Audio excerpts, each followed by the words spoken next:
You didn't overreact. You just reacted to everything at once. You snapped. You raised your voice. You felt the heat surge in your chest over something small. Then came the shame, the apology, the classic line, "I'm sorry, I just overreacted." But cold mind doesn't accept that. Because what if you didn't overreact to this moment? What if you reacted to 5 other moments that were never processed? That tone of voice? It wasn't just rude.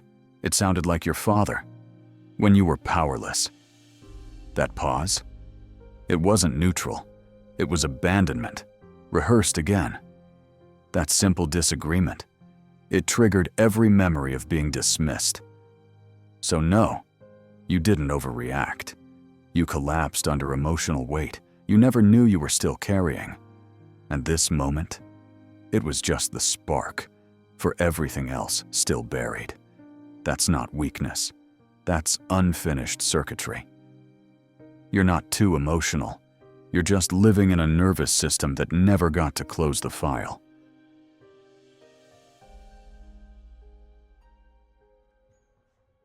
Unreleased emotion doesn't disappear. It waits. You think it's about what just happened, the comment, the look, the message. But it's not.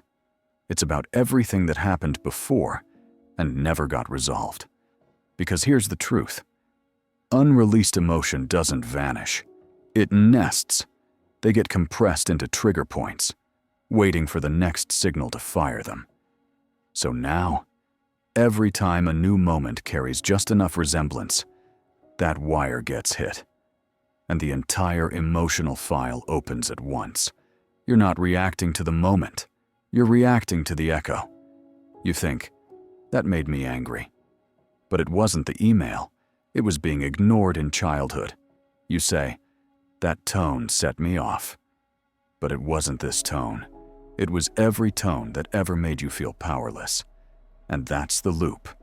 Trigger, echo, overreaction, shame, silence, repetition. Each time you feel guilty, you say you'll be calmer. You promise to work on it. But you're trying to manage the explosion without ever disarming the charge. That's not emotional control. That's emotional recycling. Cold mind doesn't manage emotion. It tracks the loop, finds the origin, and cuts the false connection between past and now. Because emotional intensity is not always about now. It's about how much from before you've never discharged.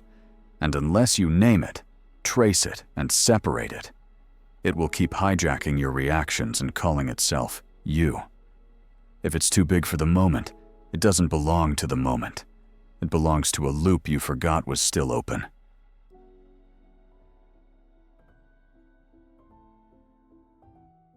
Every overreaction has a structure. Track the pattern, not the excuse. You think every overreaction is unique, that this time was just different, that it was the wrong tone, the wrong moment, the wrong trigger. But cold mind sees something else. It's the same loop, just dressed in a different situation. Because overreactions don't happen randomly. They follow a pattern. They run on structure. Let's break it down. Someone interrupts you. You don't just get annoyed. You feel erased, like your voice never mattered. Someone's late to reply. You don't just feel impatient. You feel abandoned, like you've been forgotten again. Someone questions your decision. You don't just feel challenged. You feel disrespected, like no one trusts your voice. These aren't isolated incidents. They're echoes.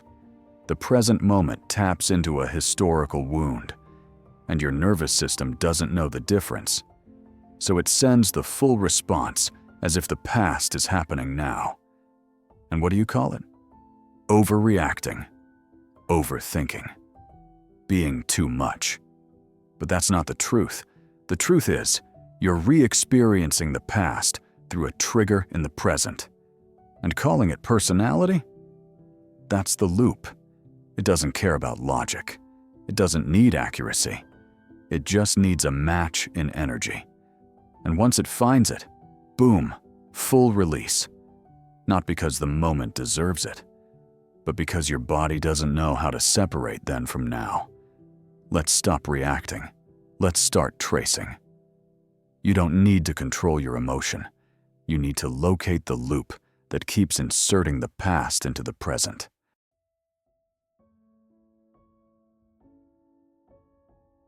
Emotional loop tracking. 3 steps to stop reacting from the past. You can't fix overreaction by promising to do better next time. You fix it by tracing the loop that's hijacking your now. Cold mind doesn't suppress, it dissects. Here's how. 1. Name the overreaction. First, admit what just happened was too big for the moment. Say it. This reaction isn't about this situation. This feels older than it looks. This emotion doesn't match what's in front of me. Why? Because awareness breaks fusion. Most people stay trapped because they confuse reaction with identity. But the moment you name it, you create space. And naming creates space. Space returns command. 2. Trace the pattern backward. Now ask, where have I felt this before? Not just the same emotion, but the same power dynamic. Was there another moment where you felt dismissed like this? Ignored like this? Shamed like this? This is the source. Not the person in front of you, but the person behind the loop. Sometimes it's a parent. Sometimes a teacher. Sometimes a memory your body remembers more than your mind. You're not solving trauma here. You're isolating the script, so it stops auto-playing every time pressure shows up. 3. Separate then from now. The final move, cut the link. Say it to yourself. This is now. That was then. They are not the same. This sounds simple, but it's the most powerful line you can run inside your mind, because your nervous system doesn't know what year it is. It runs the strongest signal it knows. You have to teach it how to tell time again. When you separate the two, the emotion loses fuel. The loop short circuits, and the intensity fades without suppression. You don't need to be less emotional. You need to be less fused with the emotional code from your past. That's the power of tracking. If you can name the loop, you can break the loop. And when the loop breaks, your power returns.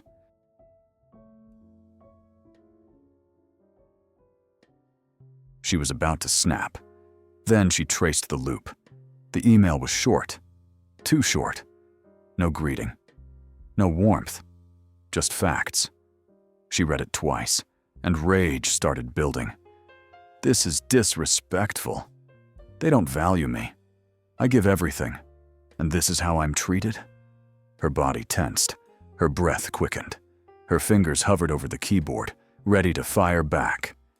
But then something caught her. A single thought. This feels bigger than this email. Pause. She dropped her hands, closed her eyes, and asked the question cold mind always asks. Where have I felt this before? The answer came fast. 3rd grade. Her teacher read the names on the board, skipped hers, didn't even look up, didn't acknowledge her presence. She didn't cry, didn't speak, but something locked in her nervous system. If they don't see me, I must not matter. That loop had been replaying for years. Every time someone ignored a message, didn't say hi, didn't validate her presence, she snapped. Not because of the moment, but because the moment matched the memory. Back to now. She opened the email again. This time it looked different. Still cold, still short, but no longer dangerous, because she wasn't reading it through the eyes of a child begging to be seen. She had separated then from now. And with that clarity, the urge disappeared. She didn't send the emotional reply. She didn't overcompensate. She just responded with clarity. And the loop? It didn't fire. The moment she named the past, the present lost its grip.